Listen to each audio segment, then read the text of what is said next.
Hello students, आज की इस वीडियो में हम पढ़ेंगे सून, अर्ली और क्विकली इन शब्दों में क्या डिफरेंस होता है। तो सबसे पहले लेते हैं सून को। तो सून शब्द का जब हम यूज करते हैं तो इसको हम प्रेजेंट टाइम के रेफरेंस में भी यूज करते हैं और पास्ट टाइम के रेफरेंस में भी यूज करते हैं। ठीक है, हम इसका यूज़ प्रेजेंट टाइम के रेफरेंस में भी करते हैं और पास्ट टाइम के रेफरेंस में भी हम इसको यूज करते हैं। तो जब हम इसको प्रेजेंट टाइम के रेफरेंस में यूज करते हैं तो इसका जो मीनिंग होता है वो होता है a short time after now. Okay, ये इसका अर्थ होता है। और जब हम पास्ट टाइम के रेफरेंस में इसको यूज करते हैं तो इसका मीनिंग होता है a short time after then.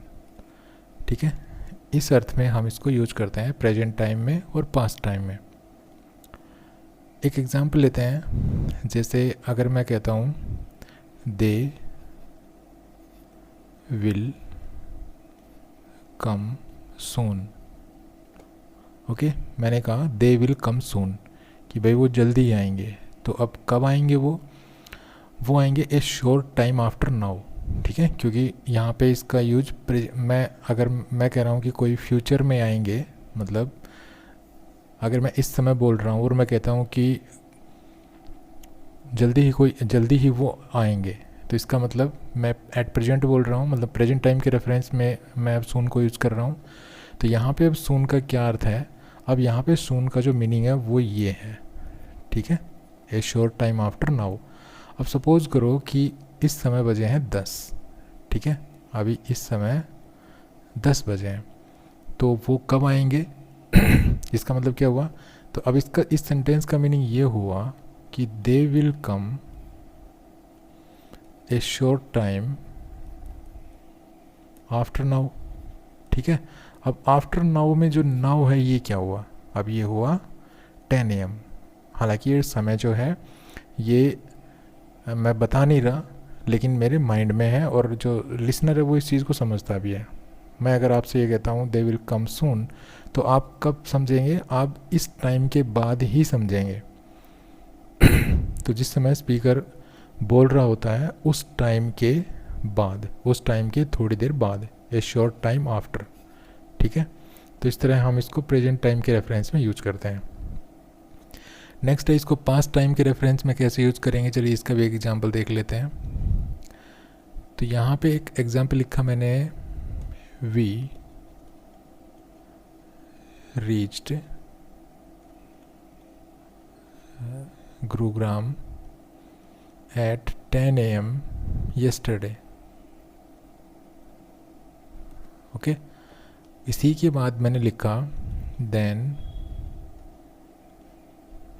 We left for Delhi soon. अभी मैंने यहाँ पे सून का यूज़ किया है। ठीक है, अभी यहाँ पे देखिए सून का यूज़ किया है। अब ये मैंने पास्ट टाइम के रेफरेंस में यूज़ किया है क्योंकि मेरी जो बात है वो पास्ट टाइम की है। देखा, यहाँ पे मैंने सेकंड फॉर्म यूज़ की, यहाँ पे येस्टरडे है, तो इसका मतलब मैं पास्ट टाइम की बात कर रहा हूँ। तो जब मैं पास्ट टाइम के रेफरेंस में सून को यूज़ करता हूँ तो उसका मतलब क्या होता है, a short time after then. ठीक है, तो इसका मतलब हम कल सुबह 10 बजे गुरुग्राम पहुँच गए और उसके बाद हम जल्दी ही जो है दिल्ली के लिए रवाना हो गए। तो कब हो गए, सून। अब ये सून का मीनिंग क्या है कि a short time after then. ठीक है, अब यहाँ पे जो देन है ये क्या है, ये देन है ये 10 AM।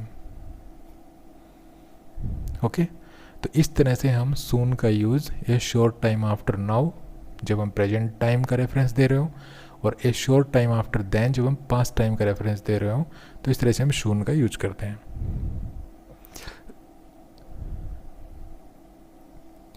चलिए अब हम लेते हैं अब हम लेते हैं अर्ली को। ठीक है, अब हम पढ़ेंगे अर्ली। तो अर्ली का जब हम यूज करते हैं तो इसको हम यूज करते हैं, मतलब इसका जो मीनिंग होता है वो होता है near the beginning of the time period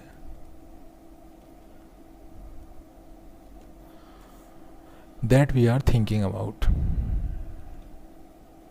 that we are thinking about। ठीक है, कहने का मतलब है कि एक टाइम पीरियड होगा, ठीक है, जो हम सोच रहे होंगे, जिसके बारे में मतलब जो हमारे माइंड में होगा एक टाइम पीरियड, उस टाइम पीरियड के बिगिनिंग के नियर अगर कोई काम हो रहा है तो उस कार्य के बारे में, उस इवेंट के बारे में बताने के लिए हम अर्ली का यूज़ करते हैं। चलिए एग्जाम्पल लेते हैं। एग्जाम्पल में मैंने लिखा जैसे I usually take a long break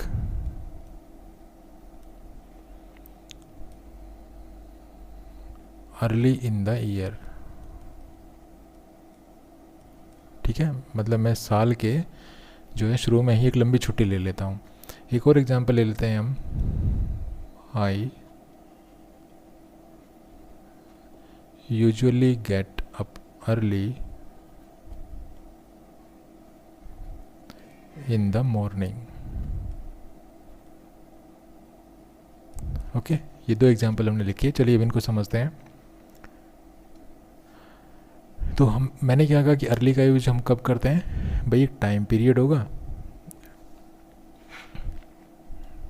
ठीक है, एक टाइम पीरियड होगा, जैसे ये एक टाइम पीरियड है और ये इसका स्टार्टिंग पॉइंट है, ये इसका एंडिंग पॉइंट है। ठीक है, ये बिगिनिंग है इसकी, ये बिगिनिंग है और ये इसकी एंडिंग है। तो मैंने क्या कहा कि अर्ली का यूज हम कब करते हैं, जब हम किसी ऐसे इवेंट के बारे में बता रहे हो जो इसके बिगिनिंग के नियर होता हो। ठीक है, लिख रखा है यहाँ पे नियर द बिगिनिंग, जो इसकी बिगिनिंग के नियर जो है घटित होता है। तो ये सेंटेंस देखिए, I usually take a long break early in the year. मान लीजिए कि ये एक ईयर है, ठीक है, ये एक ईयर है और मैं आमतौर पर छुट्टी कब लेता हूँ, साल के शुरू में। तो इसका मतलब क्या हुआ, मतलब मैं कह रहा हूँ ना अर्ली लेता हूँ छुट्टी। तो साल में कब ली मैंने वो, ये तो होगी इसकी बिगिनिंग, ठीक है, और इसके नियर का मतलब कहीं यहाँ पे। ठीक है, यहाँ पे मतलब मैं छुट्टी लेता हूँ, यहाँ पे ये बिगिनिंग के बिल्कुल नियर हो गया। तो इस तरह का जब कोई कार्य, इस तरह के टाइम को अगर हम जब रेफर करें कि कोई इवेंट है वो इस तरह से घटित होता है, तो हम अर्ली का यूज करते हैं। Okay,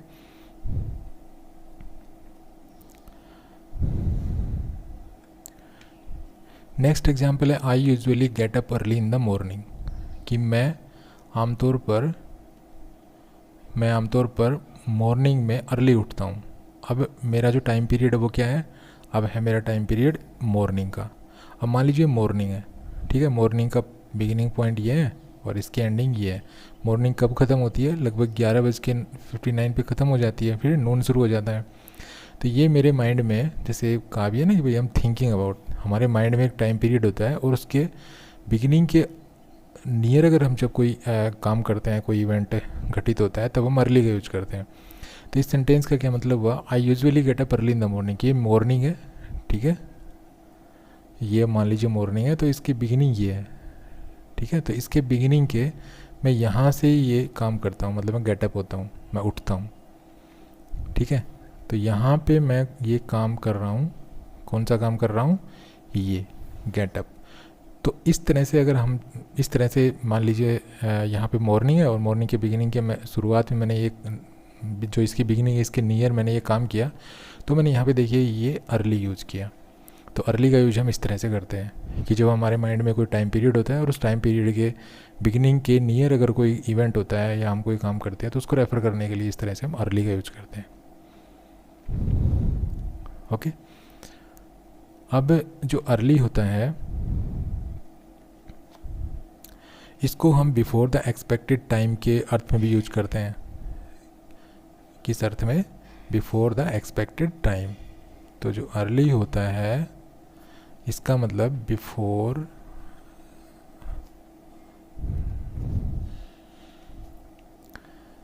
before the expected time.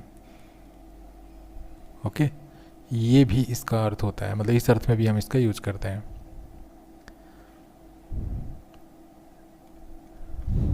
चलिए एक एग्जांपल लेते हैं, जैसे मैंने लिखा द ट्रेन अराइव्ड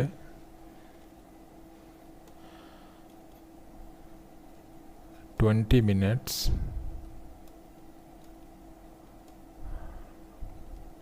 अर्ली। ठीक है, ये एग्जांपल लिखा मैंने। तो यहाँ पे इसका मतलब क्या है अर्ली का? इसका मतलब है बिफोर द एक्सपेक्टेड टाइम, कि भाई ट्रेन का जो एक्सपेक्टेड टाइम था, जो मैंने आशा लगा रखी थी कि भाई उस समय आएगी, वो उससे 20 मिनट्स अर्ली आ गई।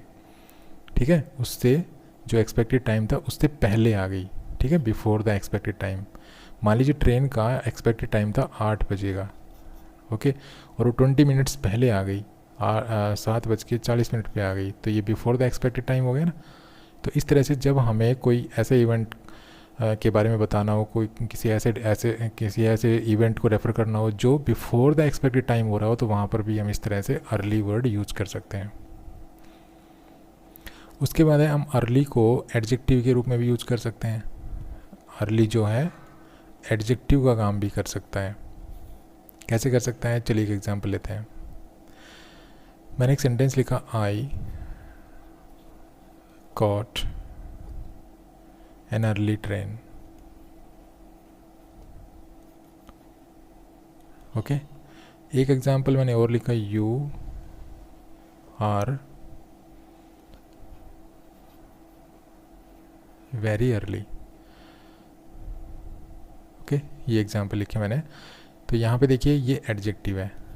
ठीक है, ये इस ट्रेन जो नाउन है इसको क्वालिफाई कर रहा है। यहाँ पे भी ये एडजेक्टिव है क्योंकि हम जानते हैं कि ये लिंकिंग वर्ब है, और लिंकिंग वर्ब के बाद हम एडजेक्टिव यूज़ करते हैं, नाउन यूज़ करते हैं, तो यहाँ पे ये एडजेक्टिव है। तो इस तरह से अर्ली का यूज हम एडजेक्टिव के जो है रूप में भी कर सकते हैं।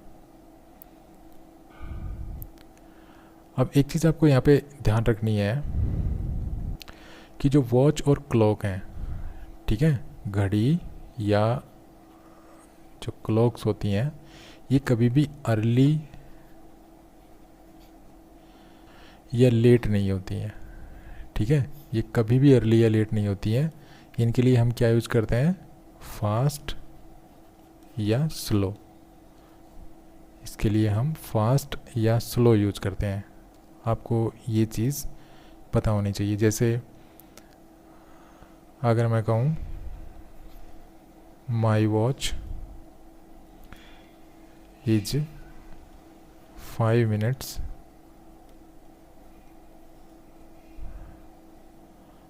अर्ली, ठीक है, तो ये सेंटेंस मेरा गलत होगा क्योंकि मैं यहाँ पे ये अर्ली वर्ड है इसको यूज नहीं कर सकता। यहाँ पे मुझे क्या लिखना पड़ेगा? स्लो या फास्ट। तो मैं इस तरह स्लो या फास्ट वर्ड यूज़ कर सकता हूँ घड़ी के लिए, लेकिन अर्ली और लेट वर्ड यूज़ नहीं कर पाऊँगा। चलिए अब चलते हैं क्विकली पे। ठीक है, हम क्विकली को कैसे यूज़ करते हैं?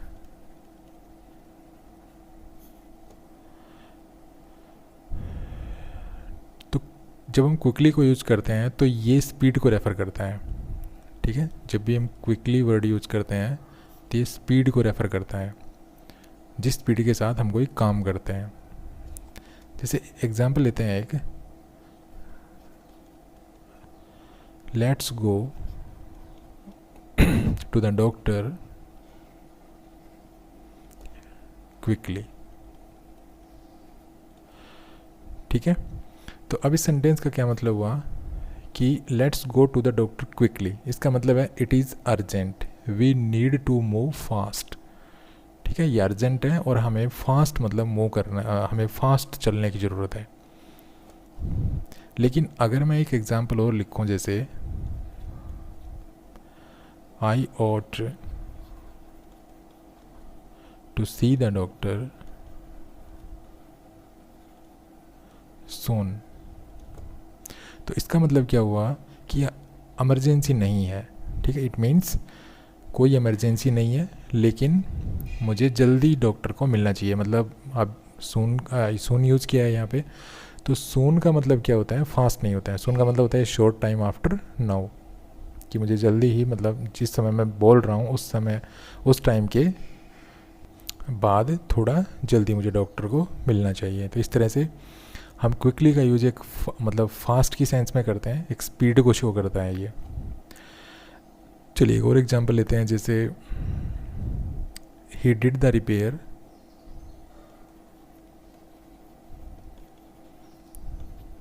He did the repair quickly but not very well.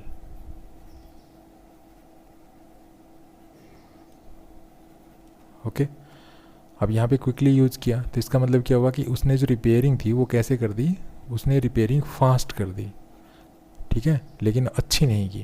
अब फास्ट करेगा तो अच्छी नहीं होगी, ठीक है। एक और एग्जांपल लिखते हैं, जैसे I hope you can do the repair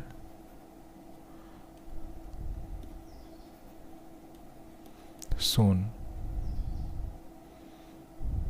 ठीक है। आई होप, मुझे आशा है कि you can do the repair soon, कि तुम ये जो रिपेयर है ये सून कर दोगे, ठीक है। इसका मतलब फास्ट नहीं करोगे लेकिन जल्दी कर दोगे। तो इस तरह से क्विकली जब हम यूज़ करते हैं तो ये स्पीड को रेफ़र करता है। तो अगर हमें स्पीड रेफ़र करनी हो तो हम क्विकली यूज़ करेंगे, अगर हमें a short time after now या a short time after then use refer करना हो या इसकी सेंस देनी हो तो हम सून यूज़ करेंगे, और अगर हम near the beginning of the time period that we are thinking about की सेंस में अगर यूज़ करना हो तो हम इस तरह से अर्ली यूज़ करते हैं। तो आई होप आप इन तीनों शब्दों को अच्छी तरह समझ गए होंगे। Thanks for watching this video, happy learning, bye bye.